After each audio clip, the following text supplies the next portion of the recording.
Hi there, I'm Clifford Bates, and welcome once again to Reading Aristotle's Politics. We continue our examination of Book 3 of the Politics, starting today at Chapter 13. Um, we will. This section of the Politics dealt with the question of the debate that we started in Chapter 10, which was it started out with the fivefold positions of the claims of what's claim about what justice was, or what claim that legitimizes the regime.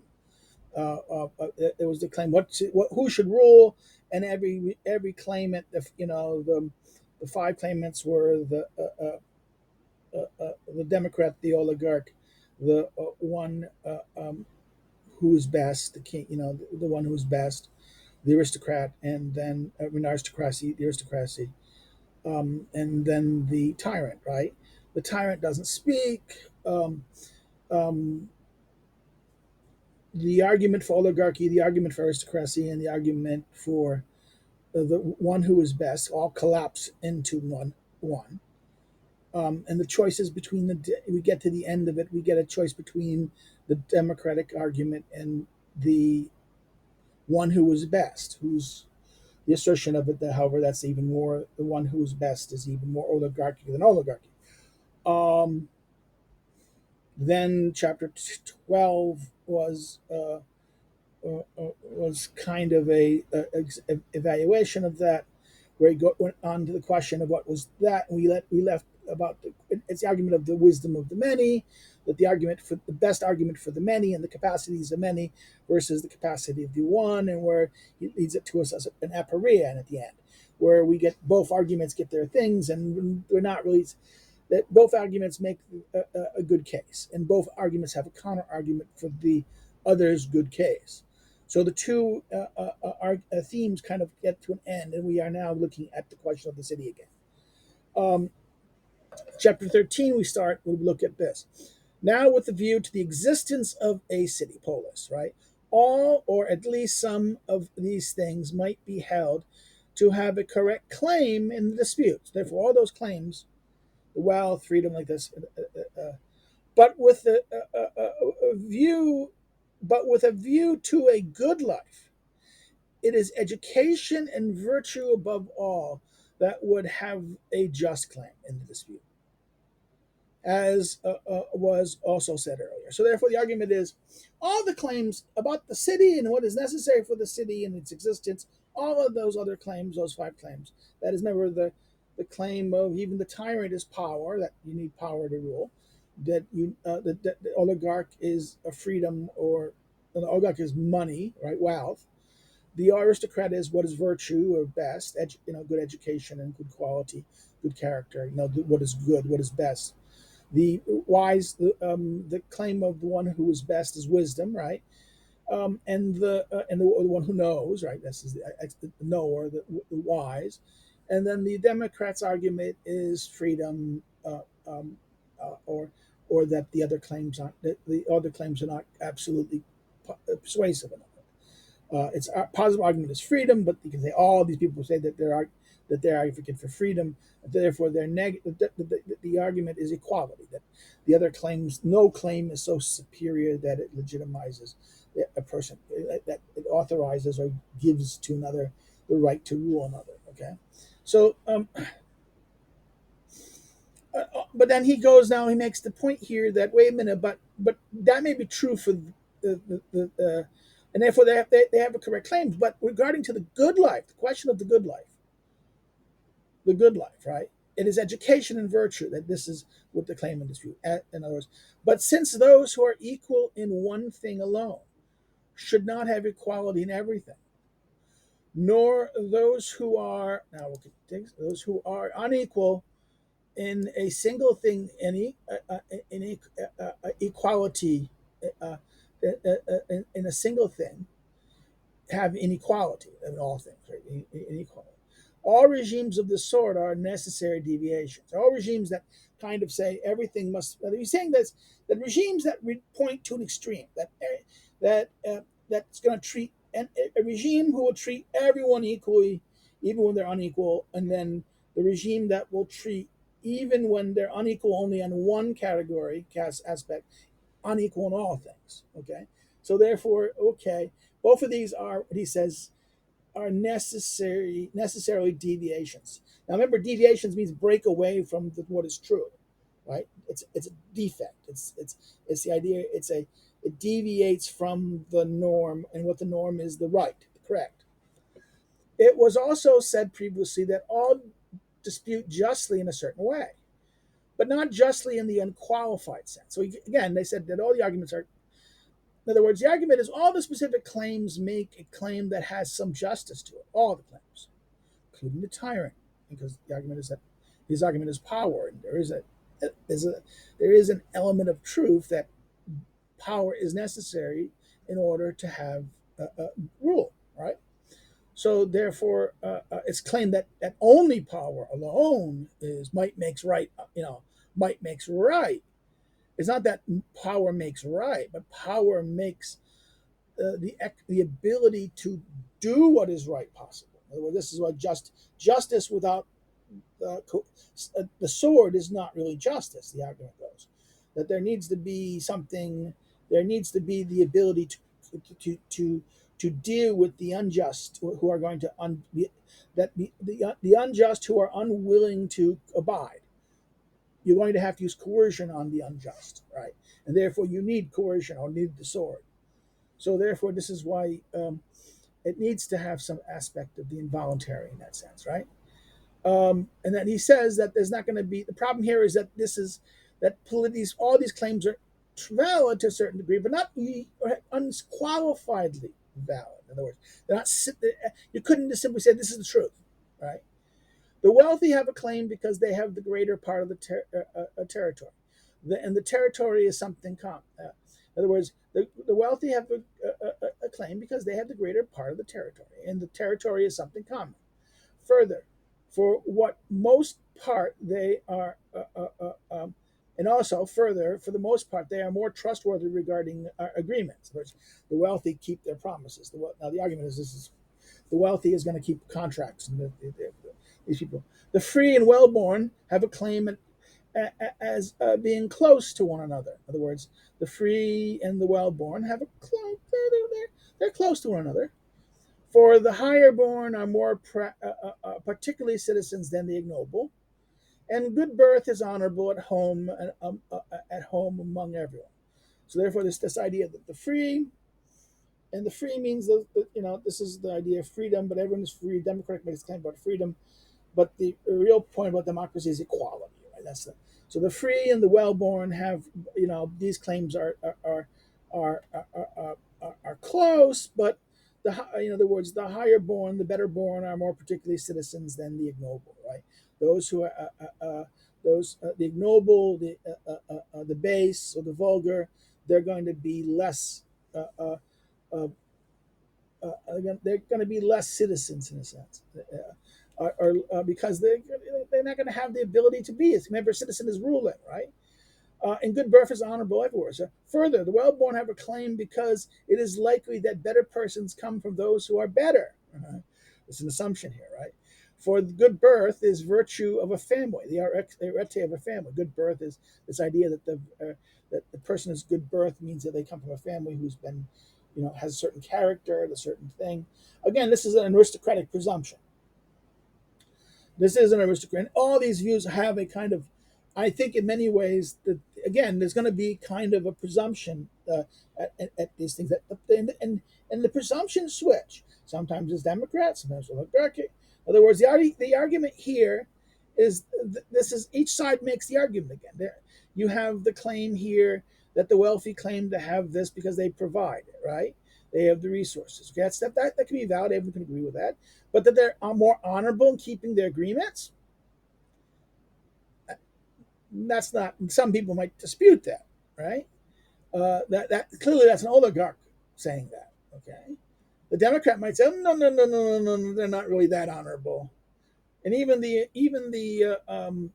aristocrat might agree with the Democrat on this point, right? And then here, I think this is the Democrat or the aristocrat makes this kind of argument, right? The well-born and the free are close, but the well-born is more important. That's clearly the aristocrat being argued, right? And that this is again, this three is in a similar way. Then we should assert that virtue has a just claim in the dispute for which we assert that justice is a virtue characteristic of communities, and that all the other virtues necessary from follow on it. Again, I think that's the aristocrat. That's the aristocratic voice. The aristocrat, maybe even the wise man, the wise one, is saying that virtue is tied to this. Virtue can make a claim because virtue is about justice, right? Justice is that high point. Now we're going to get 59. This is an article. This is from the note. That's what Lord says on note. He goes, this again, an allusion to Ethics, Book 5, about this, right? Finally, the majority has a just claim in relation to the minority, for they are superior and wealthier and better born when the majority is taken together in relation to the minority. So this is, again, an interesting thing. Now, the majority, what is the majority? The greater number, the masses, right? And actually, this is even more interesting. This is where the Democratic. Finally, the majority has a just claim in relation to the minority. And the minority is be the wealthy, the aristocrat, even the one who's wise, right? Because they are superior and wealthier and better born. Now, I think the born here is wrong.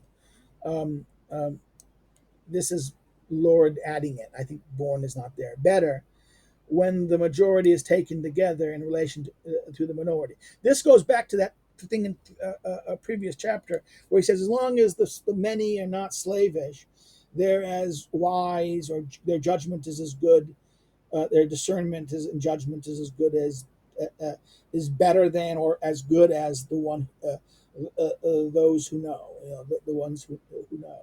So I think that was a couple. I think it was one chapter back. So I think this is a repeating of that. This is not about being better born. It's just that wealthy and better when the majority is taken together. In other words, they're wealthier and better than that. This is the. This is why Lord. I think Lord is wrong here. This addition of that born.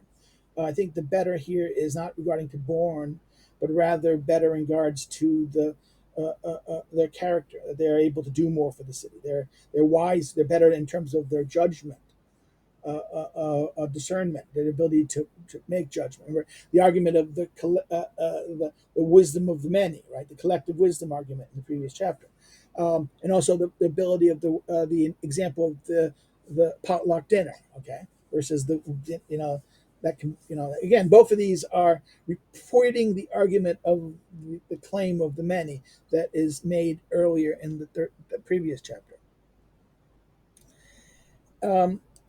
If therefore all should exist in a single city, I mean both the good and the wealthy, and in other words, all these should exist in the city, and as well as the political multitude. So therefore, if therefore all should exist in a single city, both the wealthy, the good, the wealthy, and the well-born, as well as the political multitude apart from them, will there be a dispute as to whether, as to which should rule, or will there not? Now, again, this is, let's go here to 60. I want to see what he says, well-born. I think this is literally that, in other words, here, Aristotle between three claims. In other words, he wants, Aristotle appears to distinguish three types of claims: by the few or the upper class, the general, and in other words, two types of claim made by the virtue. In other words, sorry.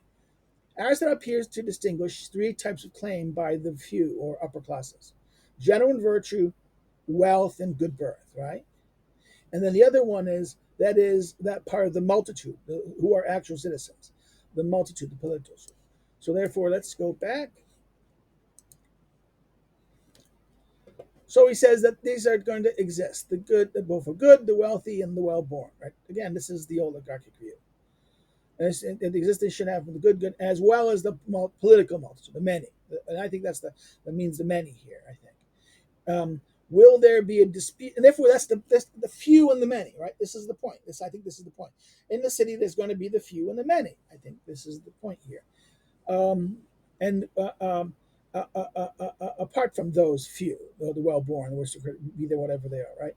Will there be a dispute as to which should rule, or will it not? Now, the judgment as to who should rule is not disputed under each of the regimes that have been mentioned, for they differ from one another by their authoritative elements. In other words, the five regimes. The regimes. I mean, let's go look at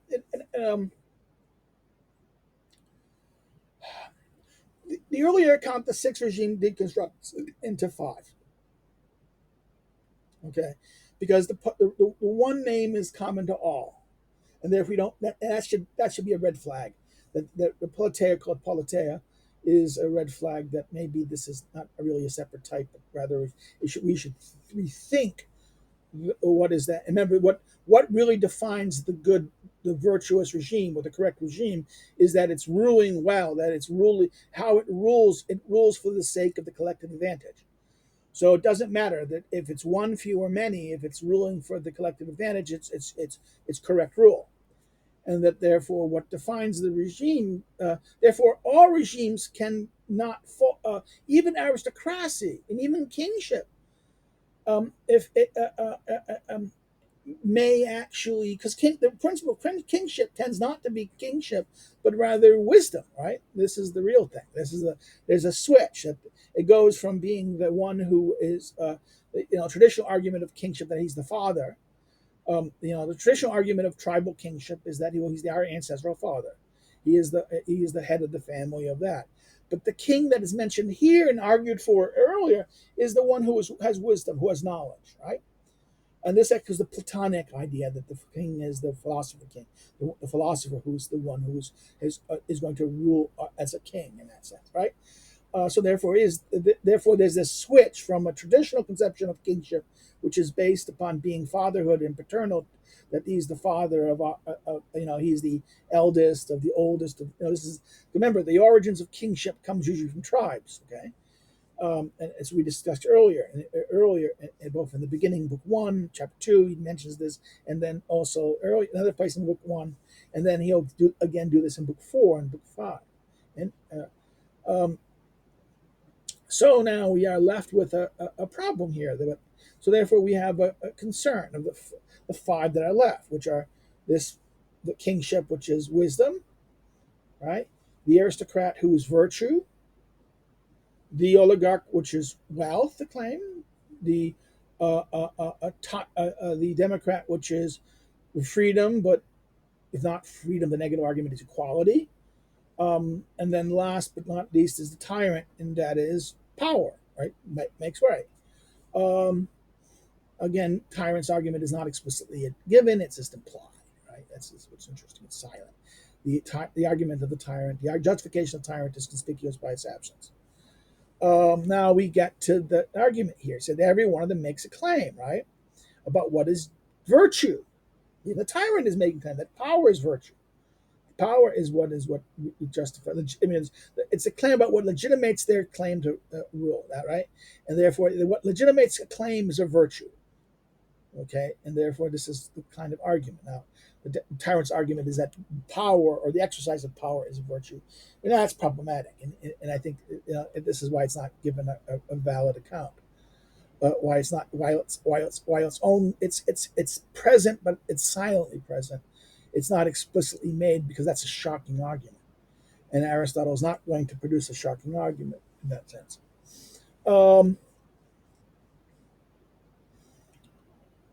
Now he says that they differ from one another in their authoritative element. Every regime is going to have a part that rules it, right?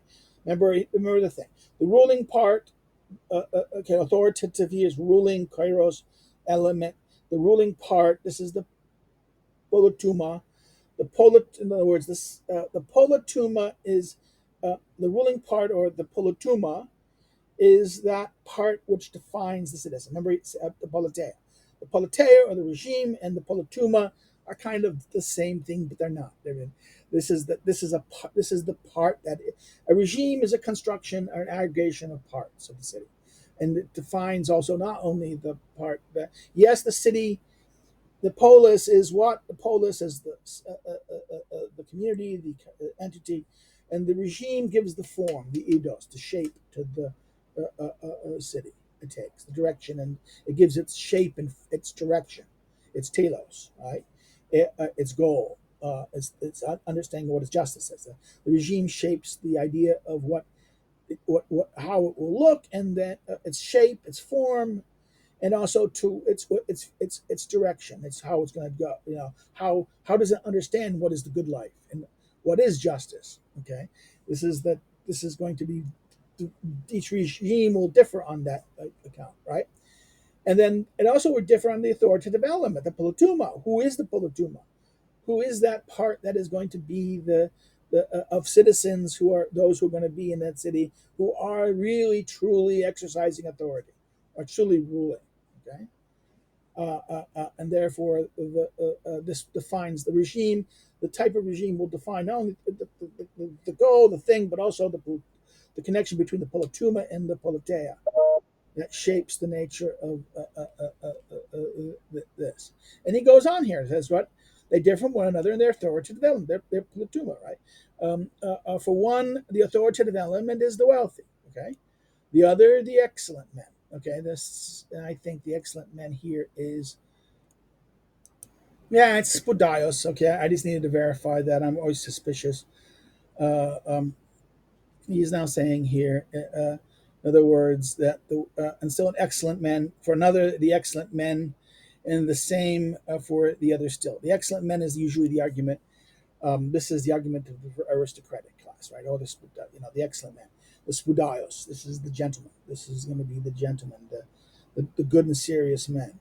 This is the aristocrat. This seems to be the aristocracy is really that of the well-born, the respectable, and hence the serious man, right?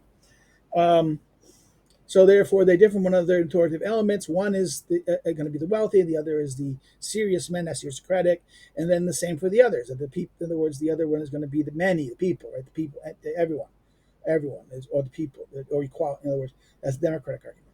The tyrant is going to be the one who is the tyrant, right? And the king is going to be the one who knows, the one who's wisdom. Again, the aristocrat and the Spudaios is a very interesting one. This excellent man. Well, the excellent man, the serious man, which is like, remember what he said, the serious man, the good man are kind of connected. So therefore, what is the good man? It begs the question. The Spudaios, who is the Spudaios? Who is the excellent man? Is not an answer. It's like saying the excellent man is the excellent man. Okay, the excellent man is the excellent man. Oh, the good man is the good man. That's a tautology. And Aristotle argued that a tautology is not an argument. Okay, Aristotle from his books on logic, tautology is a kind of fallacy. Okay, as evidence. If you give a tautology, that's kind of not an argument. It's not evidence. Okay, it's not really making an argument. So Aristotle here seems to say that how it's presented here is that the wealthy is a specific argument, that the Spudaios is not. The Spudaios is that, well, I'm the serious one. I'm the good. And remember, Spudaios, he says that earlier he said that Aristotle seems to have used the Spudaios and Agathos interchangeably, right? The good man and the good serious man, the good citizen and the serious citizen. This is these are the Spudaios, right? And he's saying here that the rule that the so therefore one it's the wealthy, the other one is that, and the other one for the other. He says same manner for each of the others. So he's quiet.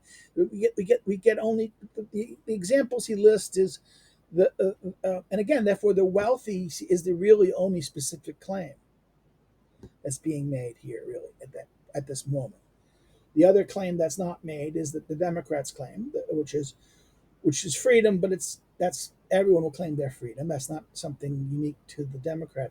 The claim of the Democrat is really equality, and why equality is that it's a negative argument, not a positive argument. So that may be why he's silent. And the other reason who's silent is the tyrant, right? But you're saying, what about the king or the wise, or the one who knows, the one who is simply good? Well, but that's the problem. The aristocrat and the one who's simply good kind of collapses what the presenting of the one who is the serious man, the good man, right? Well, maybe because the serious man is more aristocratic than the one who is simply best, right? But it's vague because remember, Aristotle has in the past and for the politics text mixed switch these two things, the agathos and the spudaios, in a way. And particularly in book 4, in this chapter, in this not book, not this chapter, but in this book 3, early in chapter 4, right? So let's continue. Still, we are investigating how the matter is to be determined when these things are presented simultaneously. So we have, in other words, we still have to address this, right? Um, okay. Now, if those possessing virtue are very few in number, and in what way should one decide it? Okay, if there's only few in numbers, this should be few rule, right? If the people of virtue are just merely few, well, what should be decided? Or should the fact that they are few be investigated with a view to the work involved, whether they are capable of administering the city or whether there is a multitude of them large enough to form a city? That's even more a question. Should they rule a city or form their own city in that sense? If they're how few are they? Um, uh, how few and to what end is their fewness, and what is going on here? What is their virtue? What is their knowledge? He says. So therefore, let's repeat this. Um, so he said, should that decided if they're few in number, that they should let the few rule, right? But he says no, no, no. Or should in fact that if there are few be that they fact uh, uh, uh, that they are few be investigated with a view to the kind of work involved. What kind of work is that, right?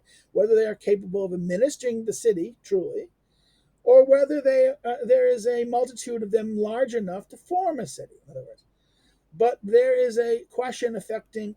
In other words, that's the. So we have two questions. One, two, now third one. But there is a question concerning all of those who dispute over political honors. But there's a question. In other words, those who claim to merit rule on account of wealth could be held to have no argument at all, no argument of justice at all. And similarly, those claiming to merit rule bases on family. For it is clear that if there is one person wealthier than all of them, this person should rule all of them in accordance with some claim of justice. And similarly, the one who is outstanding in good birth should rule over those uh, on the basis of freedom. Now, 62. The other words, the aristocrat of the most distinguished birth could contest the claim of the many freeborn in this sense, right? Yeah. In other words, you take this argument to extreme, the idea if the claim of wealth, then if the wealth should be the rule or well birth should be the rule, then shouldn't the one who is most wealthy rule over those who are less wealthy? Okay, and the same thing with birth. So is really wealth and good birth really a legitimate or valid argument about legitimizing political rule over another person? That could be the argument. And I think this is a democratic argument. This is where the democratic argument slowly comes in here. And this same thing will perhaps result with respect to aristocracies in the case of virtue. For one man should be better than the other in the governing body, even though they are all serious. This one should have authority in accordance with the same claim of justice. And if this is because they are superior to few, that the multitude should have authority. If one or more persons, although fewer than many, should be superior to the rest, these should have authority rather than the multitude. So the argument here is, he says, it goes from the argument, and I think this is a weird, interesting argument. The argument here is the argument that the best should rule. And the one who's, in other words, simply the one best should rule. Now, if the best one is clearly one person, that this person is better than all the rest, then that person should rule. But if there's not a case of that, then the other argument, the group that is better. You have two groups, which one is better regarding virtue? The question is regarding virtue. If virtue is going to be the criteria that we're going to base rule on, and therefore it should be the one who is best. The one, and therefore this is why. Therefore, the question cannot be, it cannot be good. In other words, it cannot. The claim to rule cannot be wealth. And back, this goes back to that interesting, all the way back here to that original first claim, right? that weird thing about that good birth. What is it? Yeah, that good, the wealthy, and the well-born, right? That's the good, the wealthy, and the well-born. So it must only be in this sense that only the one who is good, or the one who is best, the good one who would be the one who is best, regarding to virtue. Who's good? What is good? What is the good man is tied to what is virtuous, right? Good judgment, right? All the way back in, or not in this chapter, but also before. Um, Okay, well, let's report this now. So therefore, good birth and good wealth cannot be sufficient enough claims, because that because as I just said a couple seconds ago, that wealth would be the one who has the most wealth should rule over the ones who have less wealth. That's too extreme. Same, the one who had the most best birth claim should rule over.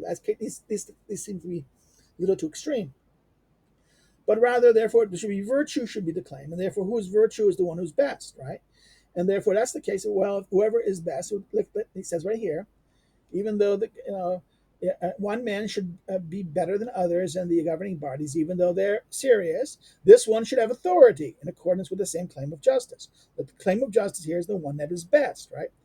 And if because they are superior to the few, then the multitude, and if it is because they are superior to the few that the multitude should have authority. In other words, okay, then comma, and if it is because they are superior to the few that the multitude should have authority, and if the one or more persons, although fewer than many, should be superior to the rest, these should also have authority rather than the multitude. So that's a real concoctor, right? Remember, the argument was that the multitude was better than the few, therefore it should have the multitude. That's the argument in 13. But now he flips it around. This argument here flips it around, and instead what's being argued here is that, well, the one who's best. Even if you accept the argument 13, the claim is, well, the one who has the knowledge, the one who has the wisdom, therefore the one who is best. The one who is best, this is the one regardless. Therefore, really, the argument is that the best one should rule. In other words, he just flipped the argument. So therefore, he's dismissed the oligarch, he dismissed the aristocrat, and now he's also dismissed the democratic argument. In that sense, we have the argument for the one best, right? And it says, if one or more persons, in other words, should, though fewer than many, should be superior to the rest, then they should have authority over them. Even the, in other words, if they're best and they're better, they should have authority over more. But then again, this is that weird argument that, wait a minute, it is because they are superior to the few that the multitude have authority. So if that's true, but if one or more persons, though fewer than the many, should be superior, so that's counter argument, right? We get it. We get it. This kind of, ooh, okay, but you didn't. But did you really refute the earlier argument about the many collectively as being no worse than, better, at least better than, if not worse than, the one who knows? So therefore, whoa, we got a nice uh, another aporia, a point where, okay, both arguments have been made. They're not really simply refuted each other, and we're not really come to. This is this is the continuing aporia of this argument. We get to a peak of an argument. Both make their cases, and they don't simply. One does not simply ultimately refute the other.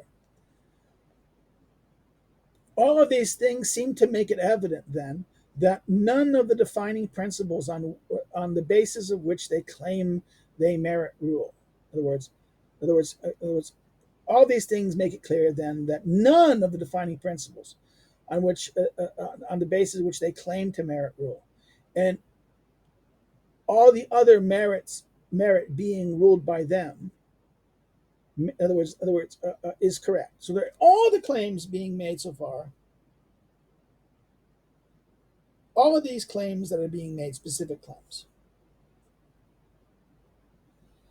seems he says that, well, based on their specific defining claim principle by which they claim to rule, that is, I'm wiser than you, I'm best than you, I'm better born than you, I am wealthier than you. So these all these three claims, these are the three claims.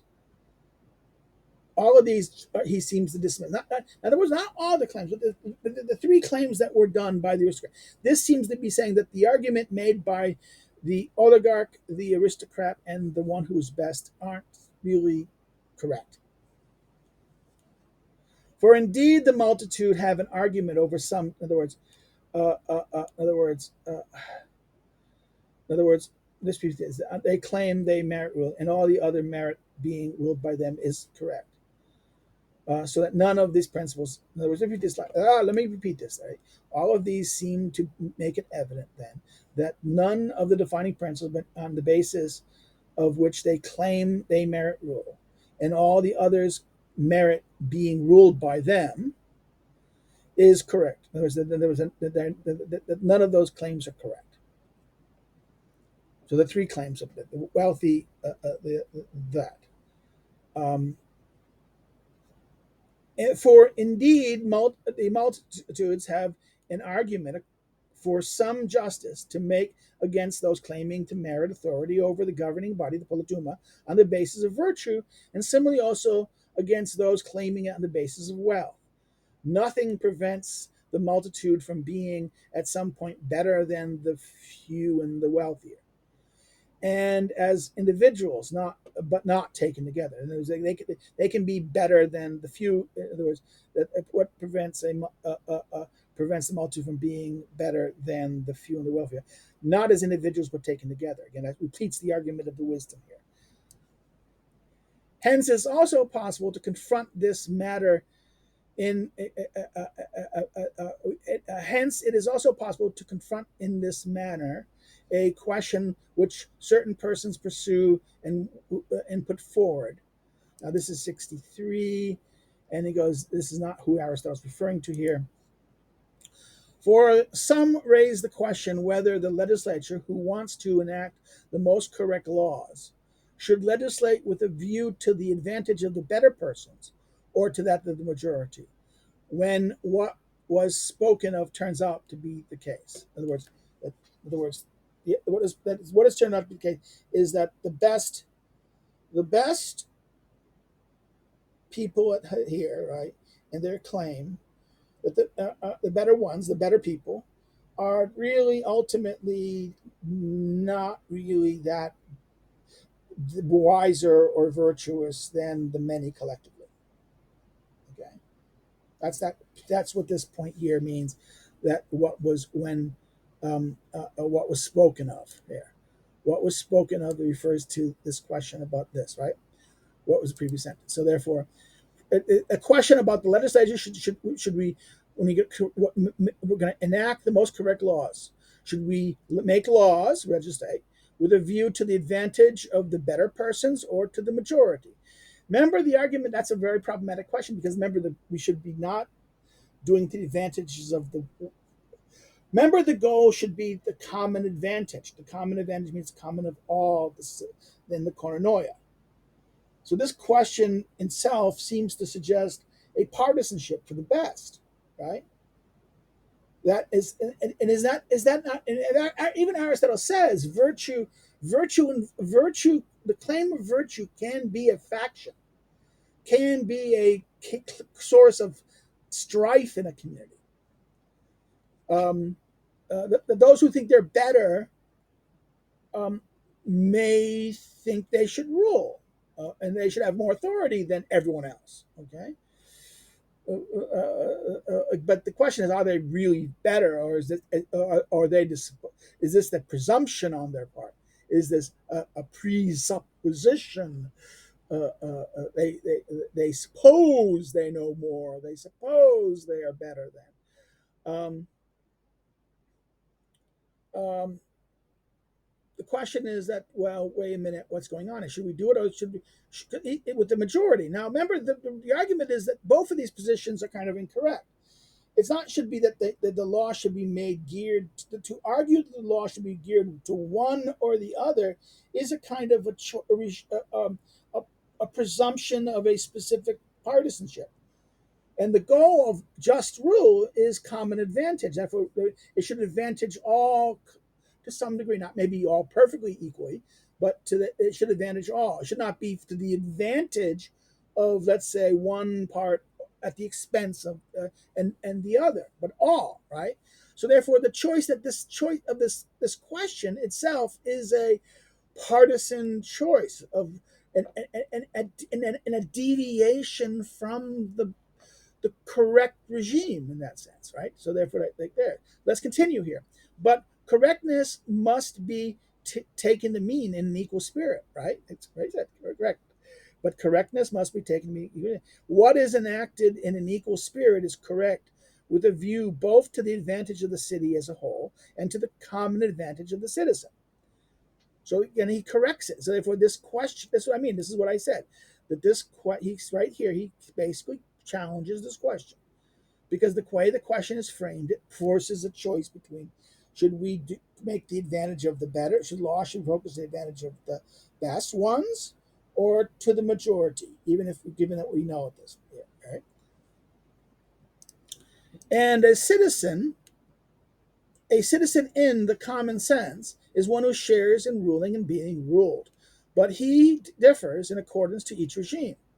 In the case of the best regime, he is the one who is capable of and intentionally chooses being ruled and ruling with a view to the life in accordance with virtue. So now this is what the best regime is. He gives this idea that the citizen generally is the citizen who is going to be ruling, who's going to be exercising, is going to be ruled and ruled in turn. He's going to be the ruling, those who engage in rule, and there's those who are then therefore they're going to be ruled, right? But they have the potential of ruling. Those who have no potential of ruling are not citizens; they're merely subjects. But they have the potential of being possibly ruling. These are the citizens. Okay, and but the question of the best regime is okay. Who is this? What is the citizen in the best regime? He is the one who is capable of and intentionally chooses being ruled and ruling with a view to the life in accordance, living the life according to virtue, excellence, more was excellence, arete, excellence in that sense, in the true sense of doing acting correctly, acting what is true, doing the action of what is this, and what are the virtues. These are, justice is the height of this, the virtues of man's relationship to man, right? 13. But if there is one person who so outstanding by his excess of virtue, or a number of persons, though not enough to provide for a full complement of city, that the virtue of all the others and their political capacity is not commensurable with their own, if there's a number, or his alone, if there is one, such a such a person can no longer be regarded as part of the city. Woo! If there's a person whose virtue is so extreme, or a group of people who are so perfect that they become completely distinct from the rest of the other citizens, there cannot no longer be part of. Remember, the city is what is common. Things is something that share. Their virtue is so extreme, and their gap between them and everyone else is so extreme. They cannot really be part of the city, for they will be done injustice if it is claimed that they merit equal things in spite of being so unequal in virtue and political capacity. For such a person would likely be a god among human beings. Okay. So, whoa. So they're not really part of a city. In other words, the truly virtuous, really, in this sense, this one who's so supreme in their virtue, or the group that's so supreme, these are more like gods than humans in that sense. From this is clear that legislation must necessarily have to do with those who are equal, both in family and capacity, and that for the other sort of person, there is no law. They themselves are law. Wow. Just think of that for a second. They themselves are law. Oh, I should have had some more water. Hold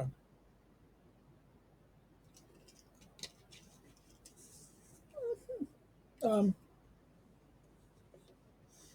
So that's kind of where we're going to go. So let's continue. Right, but they should be that they are like a law. That they have no law. There's no law for the best. Well, that's an interesting one. They're a law in themselves. It would be ridiculous then if one attempted to legislate for them. They would perhaps say what Anticides says that the lions say when the hares are making their harangue and claim that everyone merits equality. So this is that famous line about the what the lions say about the hares, right? This is where are your teeth and claws? This is Aesop's fables, right? This is 241 in Aesop's fable. Where are your claws and teeth? It is not known to what work antithesis Aristotle is referring to, but again, this is I suspect that's Aesop, right?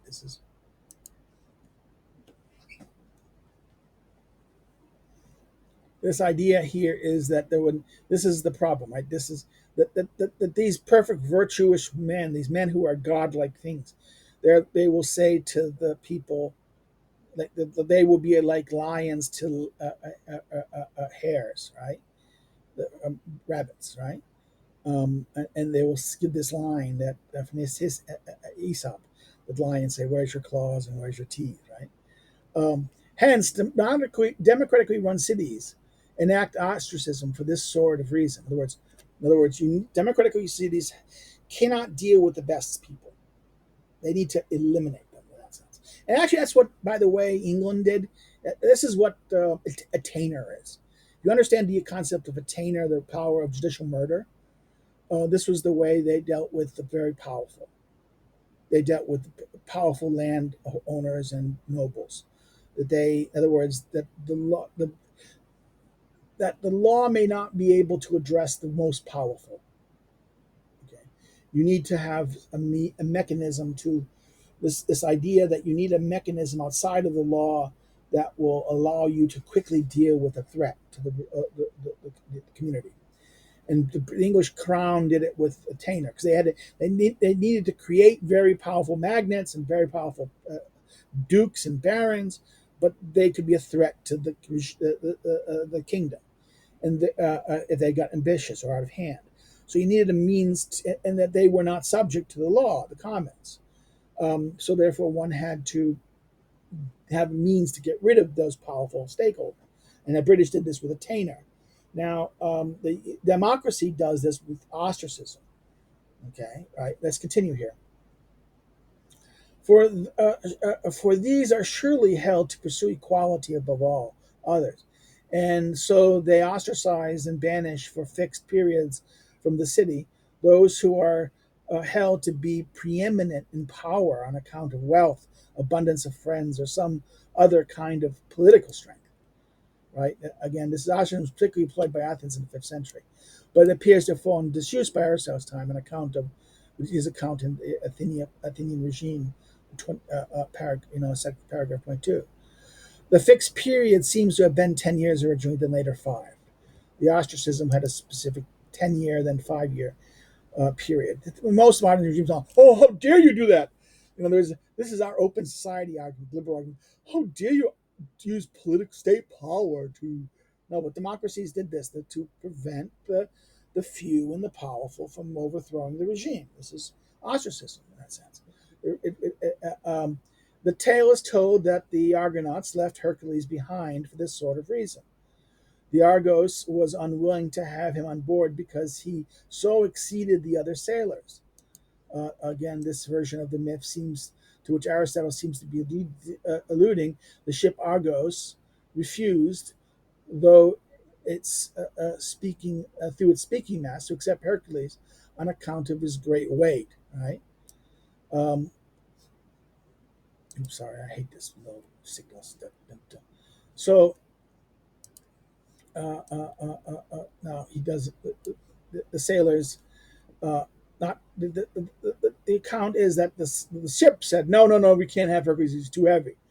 But the argument Aristotle gives here is not that, but rather that the sailors didn't because their virtue was so big. In other words, that he was so better than they, and they didn't want that, right? Hence, also those who criticize tyranny and the advice of Prisander gave to Thrasymable must not be supposed to be simply correct in their censor. In other words, that's the famous line that goes back, and as we talked about in book 5, that Thrasybulus, a young ambitious person, goes to Pisander, who's a tyrant in the city, and asks him, "What should I do? How should I get my power?" And instead of answering President Boat, all these flowers and daisies, he takes a stick and he just choop, choop, choop, choop, choop, choop, choop, choop, choop, and therefore he doesn't give an answer, but by his what he does is an answer. Kill off those who are, you chop off the very high and the great, right? Um, but now this is interesting. Those who criticize tyranny and Pisander, right, should not be, and the advice Pisander does about that, right, killing them. This is not necessarily. This is not simply correct in this sense. That maybe this is interesting. This is the most. This is where Aristotle gets a little shocking. This is the shocking. This is the Aristotle of that's more in bed with Machiavelli, the shocking Machiavelli than we like. Nice Plato. The argument here is that maybe the argument of the tyrant about what to do about the overly ambitious and the overly great is not a threat. Is not incorrect. In other words, those who criticize this are not correct in criticizing it in a certain way, because there could be condition that these people that the virtuous can, and this is something he will talk about in book 5 about the causes of stasis, and one of the famous causes of stasis will be virtue. Virtue, in other words, it will be inequality, injustice, difference, difference between merit. There's a whole bunch, but one of the main reasons that we do this is that it's we believe we're untreated unfairly, that injustice has been done, we're unequal, but also there's one of the criteria of inequality. It can be about moral honors. It can be in terms of one, it can be material things or wealth, right? The other ones, it can be honors, and the other one, it could be virtue.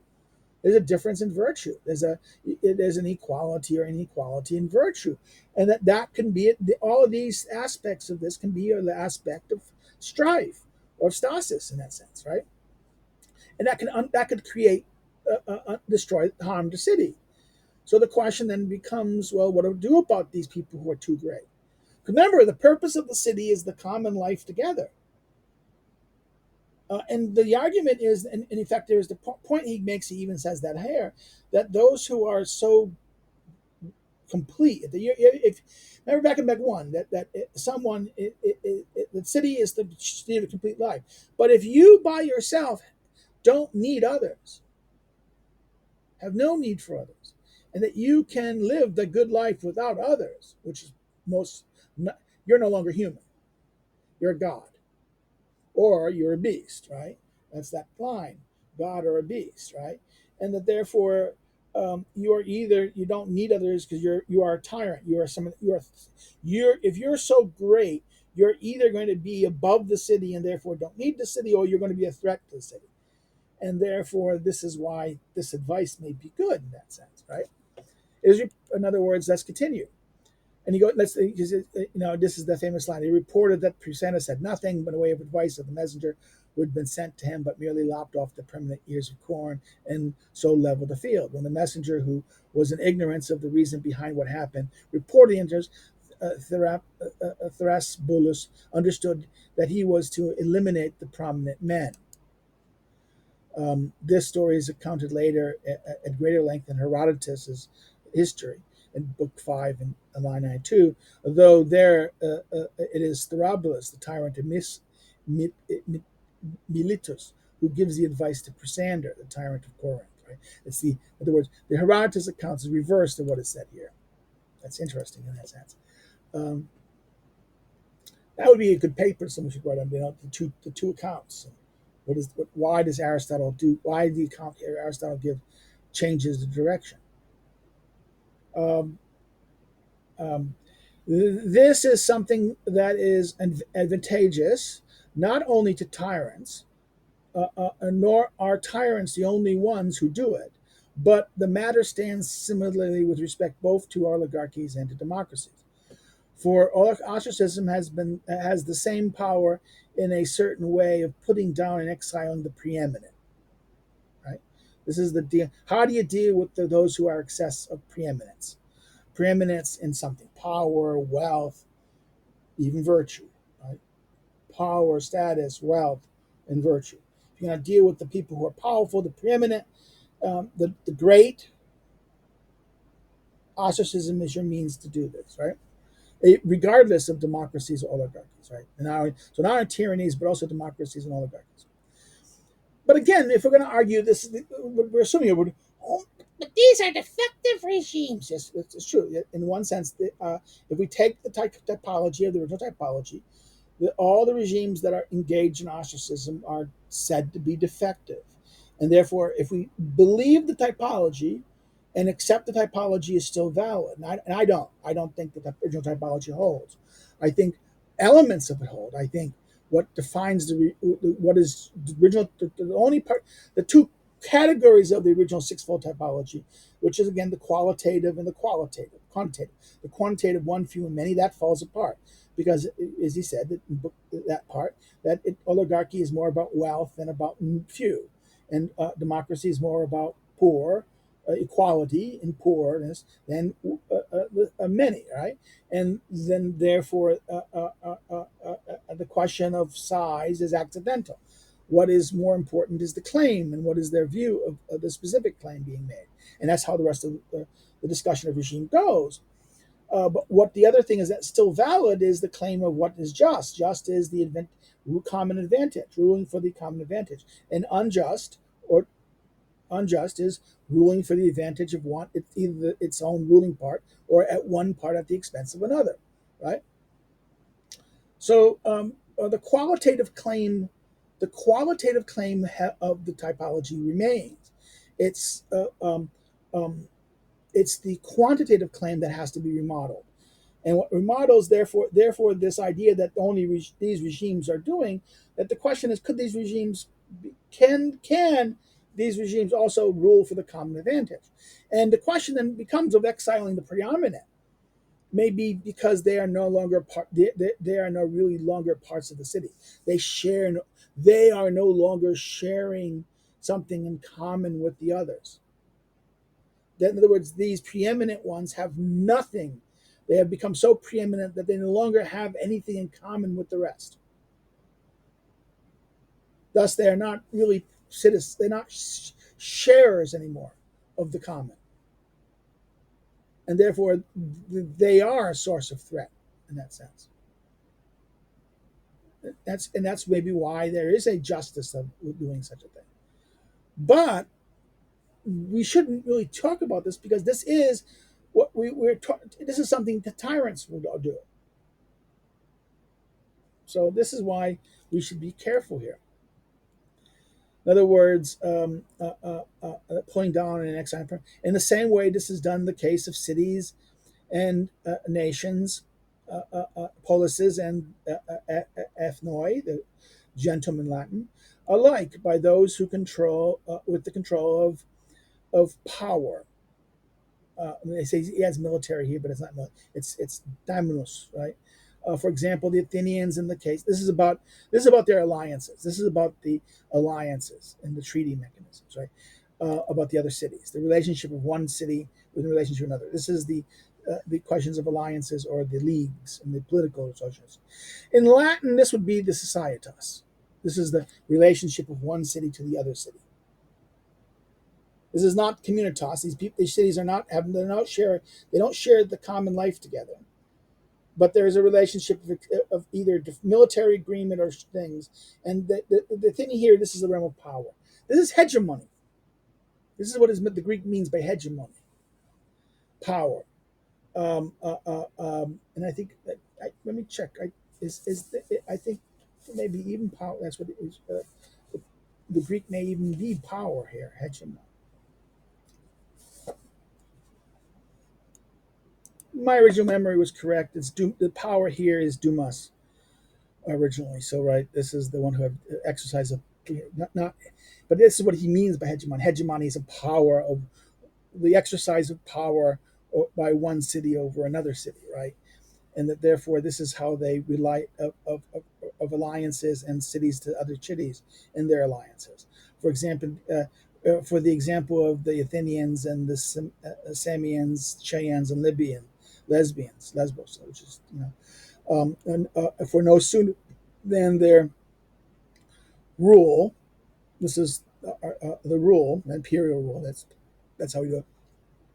Their rule firm, then they humbled those cities, contrary to the compacts they had made with them. Okay, this is 68. It is not certain to what events Aristotle is referring to. At most, the powerful of these island states, cities, island political cities. They weren't states, not states. Remember, there's no states in the Greek world.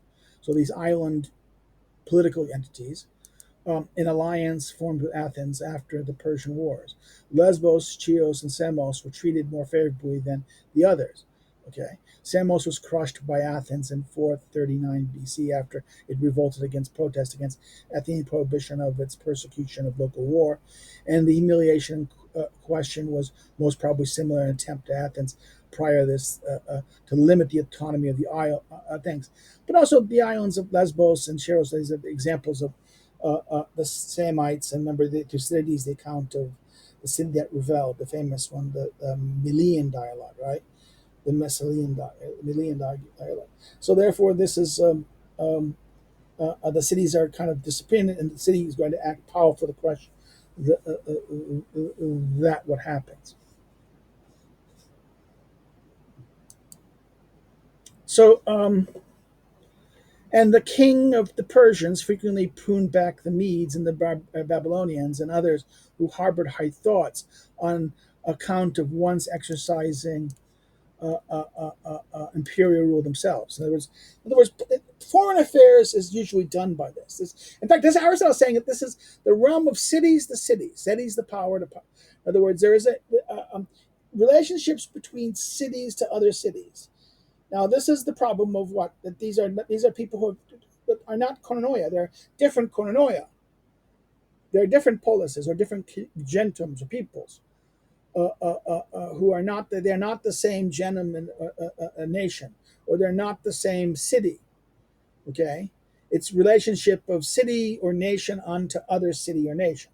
Therefore, there's no community that they share in an authoritative sense as the polis is. And the tribe is only the tribe or the nation is little is weaker from the point of view of sharing. In other words, the tribe is not political fundamentally for Aristotle. The nation is not a political construction. It is more tribal. It's more kind of based on family, or maybe even held together by power of a ruler, right? The power of a family, the power of a tribe, or the power of a clan within the family, right? This is it's more by power, where the power of political rule is that the benefit or shared thing is holding everything together. That family ties or race, ethnicity holds the tribe together, and whereas the city, the shared life together holds it together. Right, that's the difference between the polis, the city, polis city or civitas versus the gentile in that sense. But here, in the relationship of one of these communities to another, there's no binding commonness, or it's nothing strong enough. There may be humanity, but that our common humanity is not strong enough of a claim of a communist, not communist, a commonness, things that we share, an advantage that we can share in common that is of higher advantage, that lives the good life, allows us to live the good life.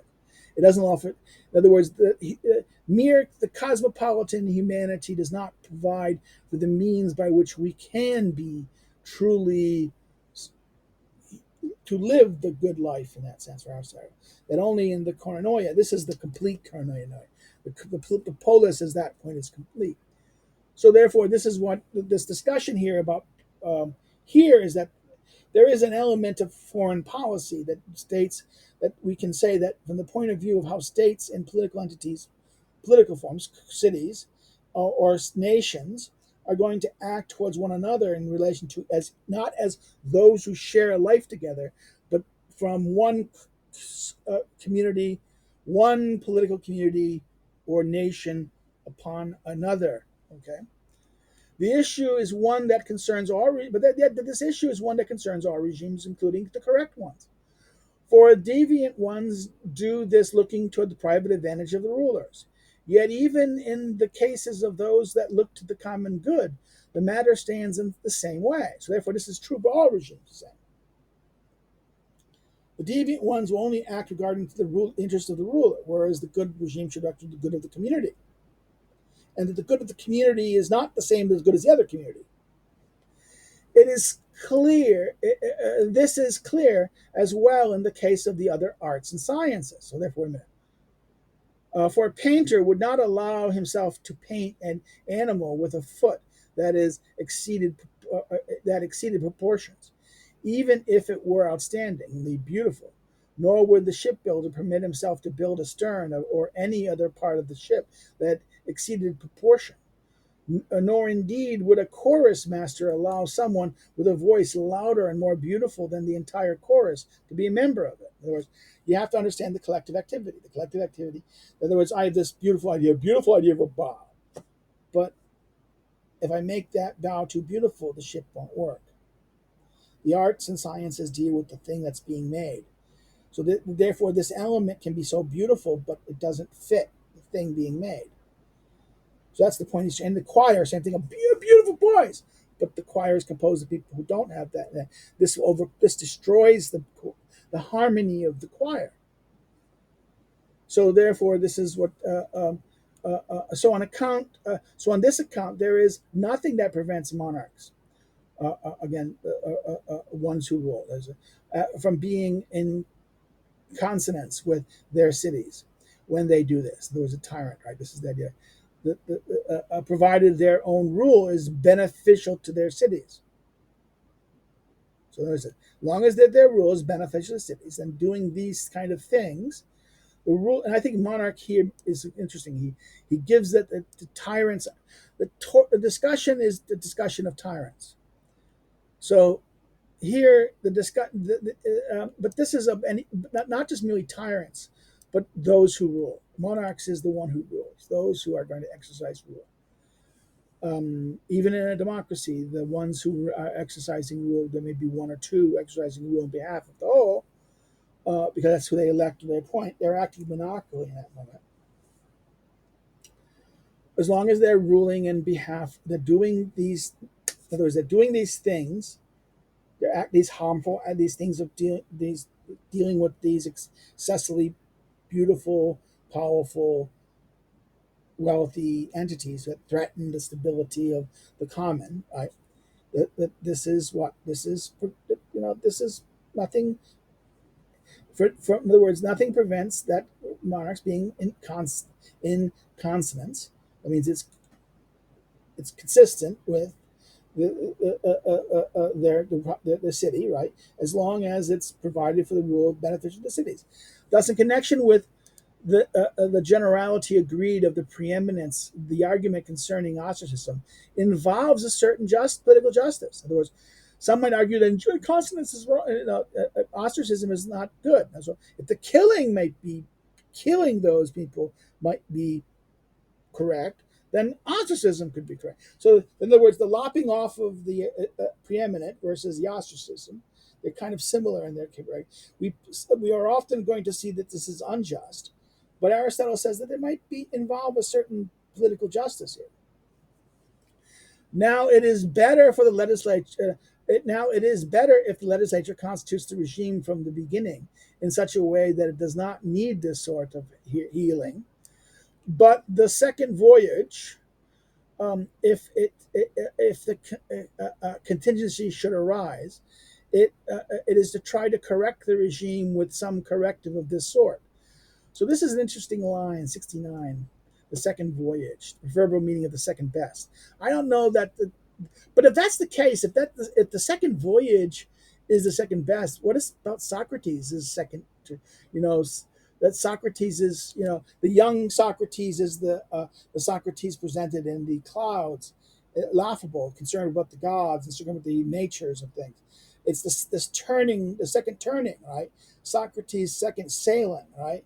The second, this idea of the second being subordinate or not as good as the first one is not necessarily the true. If you're Socrates, Plato would Plato's reference to Socrates' second sailing, the second term here is as being subordinate. And Lord is saying, I disagree with Lord here. I think Lord is wrong here.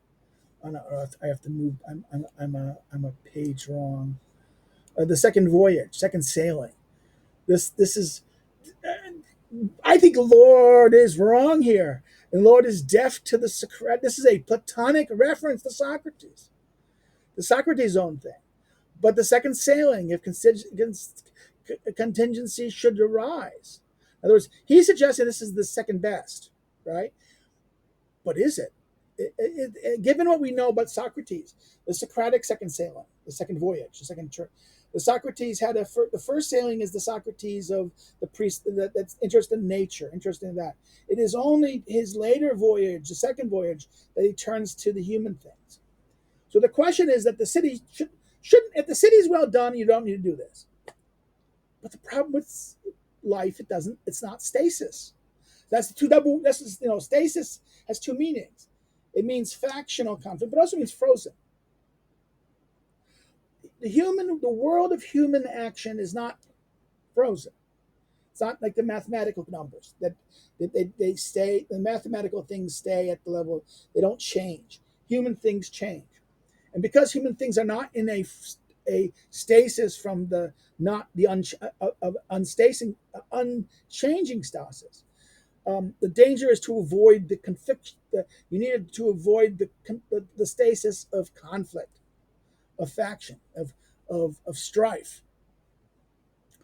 and therefore this is why you should do this, right? If the contingency is tried, and it is another is to try the correct regime, to correct the regime with some correctives of this sort, right? If that this is you're going to have to do this, if you're gonna, and the idea here is that those is the second best, but maybe this is what the human things require in that sense. The concern with the best way of life may require that you need to understand that the best way of life for those in common, and that those who are so preeminent in virtue have no place in the city. That could be that's a question. This does bring back the question of Socrates' trial. Was the city, now my hero, Wimo Kendo, argued, the question is the city justified in killing Socrates? Kendo argued, yes. Controversially. John Stuart Mill and all liberals argue, no, is wrong. Strauss is saying that, yeah, but Strauss is saying that at one level it's unjust, but another level it's just. From the point of view of what is the highest things may have been unjust. In other words, point of view of philosophy, what was done may have been unjust. But from the point of view of the political realm, of political life, of the common advantage of all in that city, it may have been just in that sense. And this is why Socrates, to his life, kind of did not engage in politics. Only did what the law required him to do. In other words, he says, now continues, that if they did not look to, in other words, but this is not what used to happen in the cases of cities that used it. In other words, but they don't do it this way. They're not using it for corrective. They're using it as maintaining control, right? They did it not to look to the advantage. They did not look to the advantage of their own regime, but used ostracism for the purposes of factional conflict, advancing their partisan interests. Right? He's saying the problem here is that the way ostracism was actually used, or even the tyrant's actions, these corrective manners, they often weren't used for the benefit of the regime, or if only if the regime, in other words, the benefit of the community, well-being of the city to be well administered, the benefit of the people being ruled, but rather often to their partisan their factional conflict of their faction or their interest at the expense of the city. Okay, and the deviant regimes is evident. It is evident that ostracism is advantageous for the privately for the rulers, and is just, in other words, advantageous privately. That's for the rulers for themselves, and is just, and perhaps that it is not simply just is also evident. In other words, that it is. People say that it's advantageous for the rulers. That is privately. That's what this is. What private. It is advantageous privately. It advantages the rulers, and is just. But then again, perhaps it is not. It is not simply just. Is also evident. It's not really just completely. It's just to a certain degree. In the case of the best regime, however, there is considerable question as to what ought to be done if there happens to be someone who is outstanding not on the basis of preeminence in the other goods, such as strength, wealth, and abundance of friends, but on the basis of virtue. In other words, in the best regime, what happens when you get someone who is the best, who comes out in the best regime, in the regime that is well run? All of a sudden, you get someone who's very good. And the deviant regimes and the defective regimes, what we're going to have is, well, we're going to ostracize or kill them. Right? But in the good regime, what should we do with this? For surely no one would assert that such a person should be expelled or banished. But neither would they assert that they should be ruled over by such a person. This is almost as if they should claim to merit ruling over Zeus by splitting their offices. Now, this is that famous line,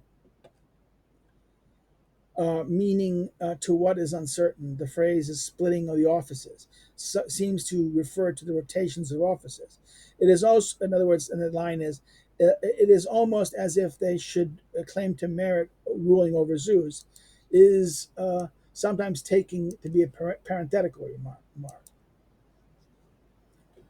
Okay, but let's go back to this line here. I need to go check with there. No, this is I'm wrong here. Sorry. Um, this privately, 70.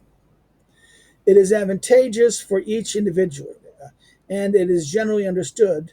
But the phrase in question, idea symphony, looks back to 13, line 20, right? So that points back to that. He argues. I think he's right there. I'm not going to disagree with that. Um, I think that's what preeminent men right here. This line here. Sorry, no, sorry. This this idea privately. I would argue that the ostracism is advantageous for those privately to those rulers, right? I think that's right here, and somewhat just not in a complete sense, but in a complete sense, and that's why it's not simply to be just is also evident, right? And then we get to the best regime, and that is what to do about this, right? What about the person who's preeminent in virtue, not on the base, not preeminent in these things, but preeminent in virtue? That we shouldn't banish them, we shouldn't kill them, right? Expelled or banished is not proper. But neither do we want to be ruled by them, like in Zeus's defending office. What remains, and it seems the natural course, is that for everyone to obey the person gladly, so that the person of this sort will be permanent kings of their cities. In other words, this is the Pambasale. This leads us to the question of, we end the discussion here. What about the best regime? What happens all of a sudden someone who shows up who's preeminently virtuous? What should we do? It's not just to exile them or banish them. And they shouldn't divide the offices in that such a case, right? You shouldn't be splitting the. How do you dare to go to Zeus and say split the offices, right? Share in the office, share in the rule. We should just simply obey him, like we obey Zeus, right? And it should be a permanent king in these cities. This is the Pambasaleia. This is what Aristotle would talk about. This is the suggestion here at the end of there is the suggestion of the Pambas. We should simply just if someone is so preeminent in the good city, not the deviant city, if someone does arrive, the deviant cities, what's going to happen is we're going to have, they're going to react by banishing them. The argument here is that the good city, the finely administered city, that the city is being ruled properly. What to do about this person? It's not find. It's not, and that's like right. It's not. It's not a beautiful thing that we get rid of them in that sense, right? It's not. It is not. No one should accept that such a person should be thing. This is not beautiful. This is not noble, good. That such a person should be banished, right? But the, but the but neither would they assert that they should that they should rule over such a person, right? As that they would be ruling over Zeus by splitting the offices, right? That line. What remains is that we all they agree to they everyone for everyone to obey this person gladly, and this person will be sort of permanent king. This is how it ends, and this is where we end here, and this is we get into discussion of kingship. I'm going to stop here and we'll go because we've been this is a long video, and I think we're all tired of it. So if you have any questions, please put the comments down below, and I will get to them. If you've liked it, well, like it. If you didn't like it, don't do it. Say why. If you haven't subscribed, subscribe. Encourage others to subscribe. If you've liked the video and you want to share it with a friend, share it with social media or pass it on. And try to encourage others to join and join us and become a member. I'd like to grow in the new year. If you want to follow me on social media, you can follow the information below. There's also, if you want to help contribute to this, you can contribute by subscribe to our Patreon. This is a thing. Again, I joke. This is the cost. I'm not going to diatribe about the cost because there is YouTube is charging us now to host things of a certain size, and I'm going to have to maybe kill things. And I want to do some more things with you guys. I might be, if you want to if you want to help, please think of doing this with the channel. Or you can just buy my book. Buy my book. If you're doing this is on Aristotle's politics. This is the notebook on this. This is a study guide. It's kind of a workbook that helps you go through the politics. It's not a commentary. It's not interpretation. It is just like a Cliff's Notes. But it's not Cliff's Notes, so it's like Cliff's Notes. It's not to be read and substitute the politics, but along with it to help the other understand it. You get it through Lulu. I get more money, but it's available on Amazon everywhere else. I understand why people don't buy it from Lulu because Lulu charges too much to shipping. But okay, whatever. Do what you think. With that, that's it. Let's have a finish up and have a good day. Take care. Bye bye.